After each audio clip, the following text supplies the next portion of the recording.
আসসালামু আলাইকুম সম্মানিত দেশবাসী, আপনারা দেখছেন অনেক সময় আমি মসজিদের ভিডিও দিয়ে থাকি। আসলে আলিমুল আমরা ওদের মধ্যে শুনতাম বলতো যে আল্লাহর ঘর মসজিদ, আল্লাহর ঘরের কাজ আল্লাহ কীভাবে করাইব একমাত্র আল্লাহ পাক রাব্বুল আলামিনই জানে। এটা বাস্তব প্রমাণ আমি পাইতেছি। দেখুন গত কালকে আমার চাচার ছেলে দুবাই প্রবাসী একটা অনুদান দিয়েছে মাইকের জন্য। আমরা মাইক আনার কোনো একটা প্রস্তুতি গ্রহণ করতেছি। আমার ছেলে কিছু টাকা পাঠিয়েছে মাইকের বাবদ, আবার আরেক ভাই কালকা পাঠাইছে ট্রেনের বাবদ, আবার আরেক ভাই মাইকের বাবদ 20,000 টাকা দিয়েছে। গতকালকে এক ভাই 10 বস্তা সিমেন্ট পাঠিয়েছে নাম ছাড়া, নাম বলা বেশি হবে না। আবার আরেকজন আজকে 20 বস্তা সিমেন্ট পাঠাইবে, উনিও বলছে নাম না বলার জন্য। আসলে আল্লাহর ঘর মসজিদের কাজ কীভাবে হবে একমাত্র আল্লাহ পাক রাব্বুল আলামিন জানে। তবে আমাদের চেষ্টা করতে হবে। আমাদের চেষ্টা যদি ত্রুটি থাকে তাহলে মসজিদের কাজ আগাইতো না। চেষ্টা যদি সুন্দরভাবে আপনি করতে পারেন, অবশ্যই আপনার চেষ্টার মাধ্যমে মসজিদের কাজ আল্লাহ করাই দেয়। তো আমার চাচা অনেক বৃদ্ধ হয়ে গেছে, চাচার ছেলে দুবাই প্রবাসী, দোয়া চাইছে। চাচার জন্য সবাই দোয়া করবেন। দেশবাসী প্রবাসী যারা আছে সবার জন্য আপনারা দোয়া করবেন। আমরা সবসময় দোয়া করি, প্রত্যেক অর্থে সকল প্রবাসীদের জন্য দোয়া করা হইতেছে।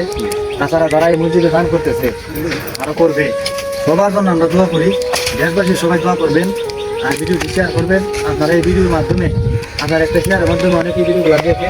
প্রবাস থেকে আমার কাছে ফোন আসে, মেসেজ আসে যে তোমার এই মসজিদে ভিডিও দেখছি, আমি কিছু অনুদান দিই, এভাবে অনেকেই দিতেছে।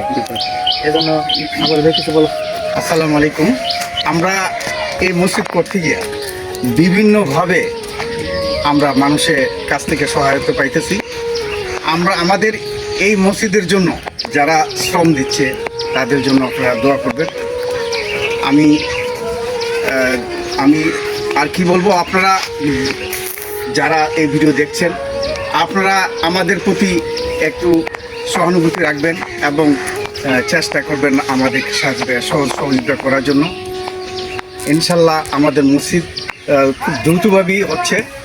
আমরা এই 5-6 মাসের ভিতরেই এইটুকু করেছি, আর বাকি কাজগুলি করার জন্য আমাদের সাথে আপনারা শেয়ার করবেন। আসসালামু আলাইকুম প্রিয় দেশবাসী। আমি আপনারা প্রবাসী দ্বারা দোয়া চাই এই মসজিদ কান যাতে নির্মাণ হয়। আপনারা দ্বারা আমি দোয়া করি, আপনারা দোয়া হলে এই কাজখানে যেমন হয়, এই কাজখানে যদি আমরা একটু দেখে দিতাম আমরা আউট। ইনশাআল্লাহ যারা প্রবাসী আছেন তাদের জন্য দোয়া করবেন। আমাদের জন্য দোয়া করবেন।